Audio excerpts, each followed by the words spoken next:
Hey guys, what's up? I'm back again with another Fortnite video, and today I'm going to be explaining what Horde Bash is. With the new update 5.0 that came out, there's a new mode in Save the World called Horde Bash. And to new players, or even to myself, since I've never played it before, it seems really confusing. So I'm just going to be breaking down kind of sort of what you do in Horde Bash and how to get started with Horde Bash, like how to build your base and how to get into a mission, what you do in your mission, and what the point of doing these missions are. So as you can see on page 1, there's a couple little basic tutorial ones, I think, just build your base, something like that, and then you do an actual challenge the Horde.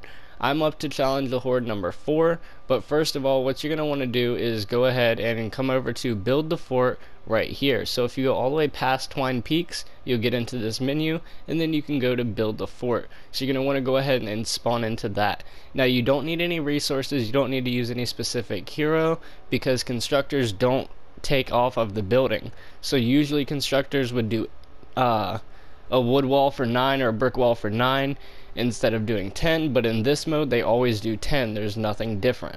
Alright guys, so once you've spawned into the build your fort mission, you can go over to this home diagnostic console center, whatever it is, just like it is in your storm shield. You can hit X or R1 to go to your storage, whatever it says to hit, whatever one you want to hit. Then you can hit square to withdraw all the resources and materials that it gave you so far. It's going to give you these materials, and it's only going to give you these materials every single time you come into the base, and the reason for this is so that you can build your base.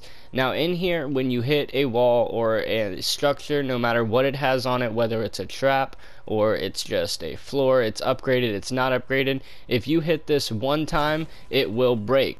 They make it like this, so if you wanted to change up your base real quick, you can, and it doesn't take too long. The building is also pretty quick on it, so I think it's just like it is in your regular storm shield. So what you're going to want to do here is just build a basic base defense for your level. So I've got these power level 67s in here. They're actually power level, I think this one is a 106, these ones are 82s, all of these are 82s, but for the level that you're in, you're actually in a Stonewood mission pretty much technically in here, so it's going to drop down the power level, but I'm pretty sure it brings it back up. But what you're going to want to do is just build a basic defense. You're not going to want to trap it up completely, because when you spawn into the mission, you're not going to have any of these resources that you have here, and you're actually going to have a whole different inventory, and you're going to earn more stuff as you play the game. As you play the Horde Bash mode, you're going to earn more resources and more crafting materials, which you can unlock with the Horde skill points, whatever it's called, the skill tree, Horde tree, whatever it is. I'll show you about that a little bit later on. So the reason that I'm not worried about upgrading these is because I have over 2,000 or 3,000 wood actually in the mission, so I could just go in there and do that then. And I've got these little walls here so I could put dynamos. So as you guys see, I have my basic structure with just floor launchers and the little spike traps, and then everything else we can add on afterwards. So I even have ceilings upgraded a little bit so that you could put ceiling traps on there and all that. And another thing too, guys, is Outlanders and Constructors are very good in this game mode. Constructors are good because your base is being used a lot and they have to be defended a lot. So to have a Constructor that has the electrified floors, or even the base that generates energy and does an explosion, it helps out a ton to have those, and Outlanders always get fragments, so 2 turrets combined with a bear and a shock charge, you always have something to do other than using your ammo. And as you can see here, guys, you can actually come over and inspect other people's bases. So if this guy wanted to come over here and check out my base and kind of see what was up, he could.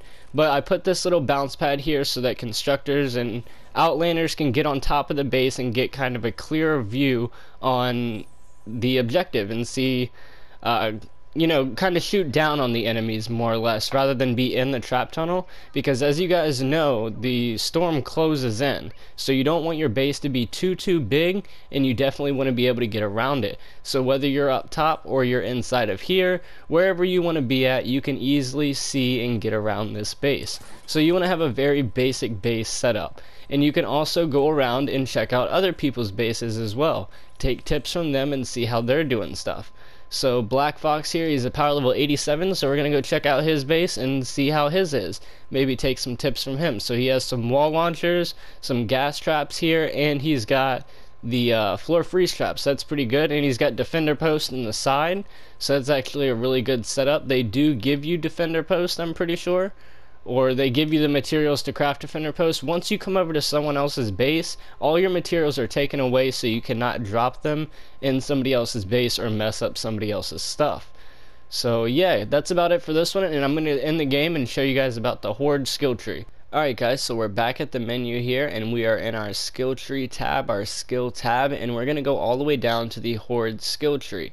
And in this skill tree, since I'm in Twine Peaks and I've already beaten Storm Shield Defense number 6, they've given me all of the Stonewood skill tree points, they've given me all of the Plankerton, all of the Canny Valley, and when I started off, they gave me 5 of the Twine Peaks ones. I'm assuming because I beat 5 Storm Shield, or 5 levels of the Storm Shield Defense. I don't really know why they gave me 5, not too sure, but they gave me 5 of them, and I was able to unlock 5 of these instantly. Every time you do a mission in a 76 zone, you get another one of these. You can check the mission rewards before you go into a mission. Depending on your power level and what mission you are in, depends on the level that you're able to get to. For example, if you are only in Plankerton, you cannot get to the Canny Valley missions yet. And if you're only in Canny Valley, you cannot get to the Twine Peaks missions yet. That's how this goes, and I kind of enjoy that because there's no way that you can really leech off of people, I don't think. I'm pretty sure you can invite your friends in, but you don't really see too many people doing that just because they really want to get it done and it's a new mode, so lower levels really can't help out that much, especially when they're getting no higher level materials. Alright, so just to break down this skill tree, guys, so when you get this first one right here, you're going to go up, and this one gives you wood. So the staging area grants additional wood resources to develop your staging area plot with. So this one just gives you more wood when you spawn in so that you can upgrade your stuff. Same with this one's just metal, brick, and then more wood. Once you get to over here, you get 4-star weapon ingredients, and this is the stuff that you kind of want to go for. You definitely want to have metal, you definitely want to have wood and brick and all that stuff, but you want to kind of prioritize your main focus on what do you want. Do you want 4-star weapon ingredients? Do you want more or less ammo? Do you use more ammo, or would you rather have trap ingredients? They have one of those, where is it at? Right up here. So they also have these. And you can unlock more skill trees where you can expand your base vertically and horizontally. So this one here is probably going to be the next one that I go after, expanding it horizontally so I have more room to work with, but I just bought this one here to expand it vertically. Why, I really don't know. My base is not high up, it's only 1 tile high, but if I wanted to, I can go up higher now. So yeah, that's about it with this. The skill tree is pretty easy to understand. And I'm going to take you to the missions real quick. So if you go over to the map menu and you go past Twine Peaks, go to the Horde Bash, then you could see all these. Alright, so let's say that you were in Stonewood, in the lowest power level that you could be, and you wanted to try out a Horde Bash mission. The only one that you would be able to do is this one right here. Power level 9 Challenge the Horde. Then after you beat this one, you would have access to the power level 15. I'm pretty sure. I mean, if you were under power level 15, then I mean, you might want to level up a little bit. But for the most people, you have access to these two right off rip.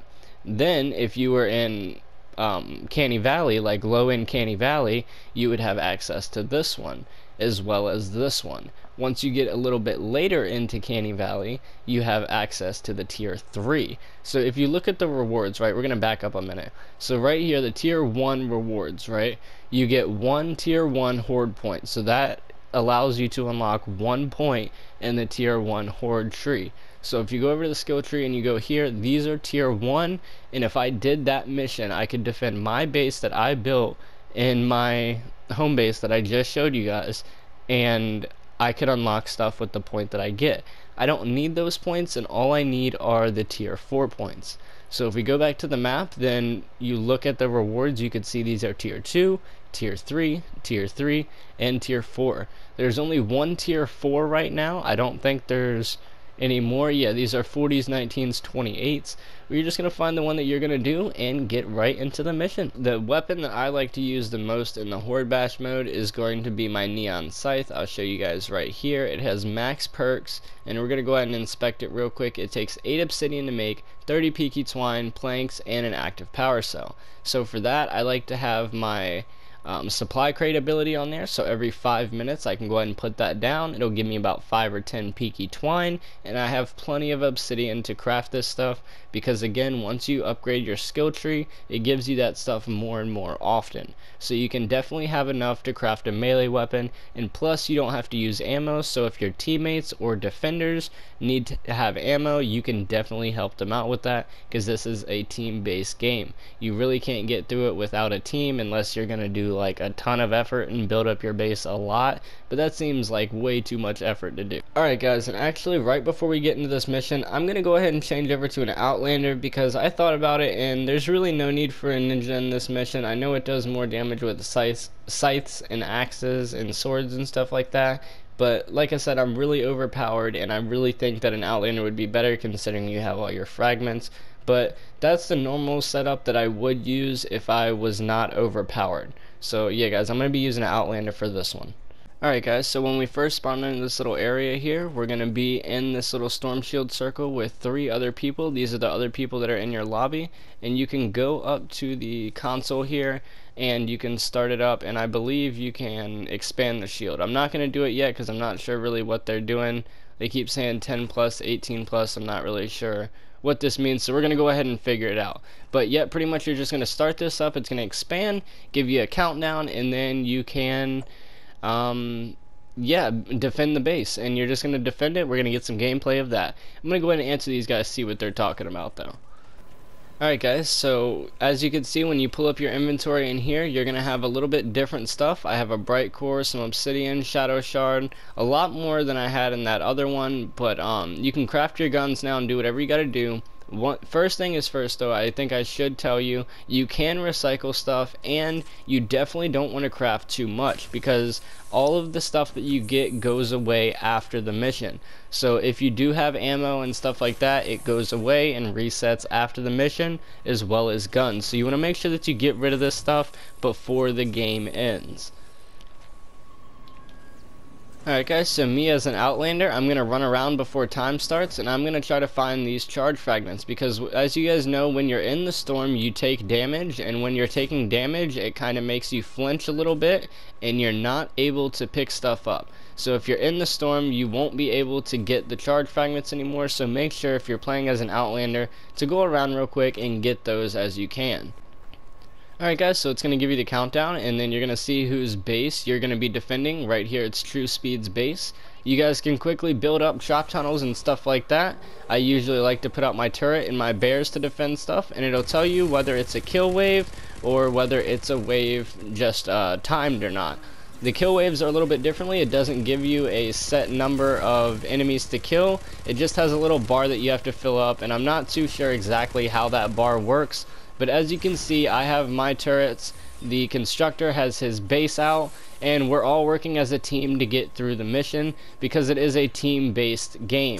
So if you are outside of the circle, then you will take damage, and there's really not a point to be there. I'm pretty sure you'll end up getting kicked at some point. As you can see, the storm shield is coming in, and you can go outside of it. So you can come right outside, but as you can see, it takes little by little a little bit of your shield off, and then once your shield is gone, it'll start taking your health. Pretty much you're just going to want to defend this until time is up, and you're going to do this 8 times, and then that's going to be the end of the mission.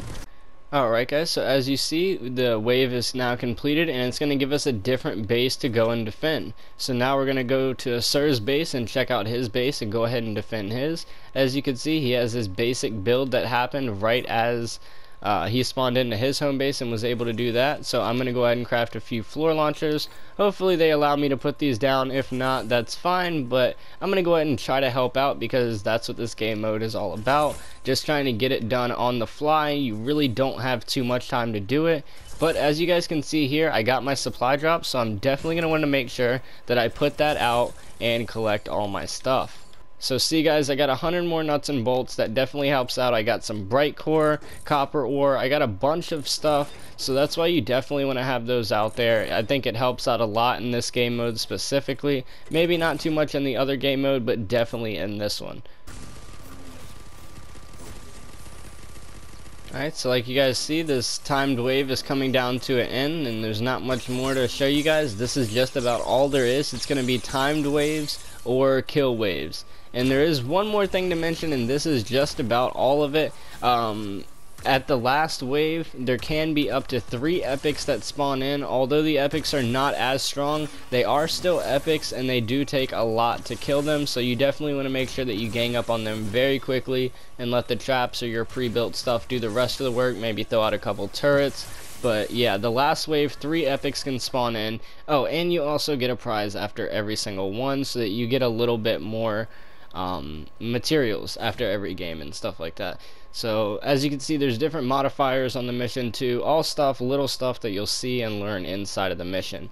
And apparently you can up the difficulty on these missions. That's what they were doing earlier. I'm sure you guys already know that. I'm sure somebody has already said that in the comments as well. But yeah, you can up the difficulty, and that's what they were doing. 10 plus, 15 plus, stuff like that. 10 plus apparently is power level 103 zombies. So that's kind of crazy. I didn't really know that, but it's really no problem. I can still take them out with this 106 neon scythe here. So yeah, guys, if this video did help, make sure to let me know down below, and let me know anything else that you guys need help on, and I'll be sure to try to make a video on that as soon as possible. So again, guys, I hope it did help, and I might put a little bit more gameplay at the end, so enjoy.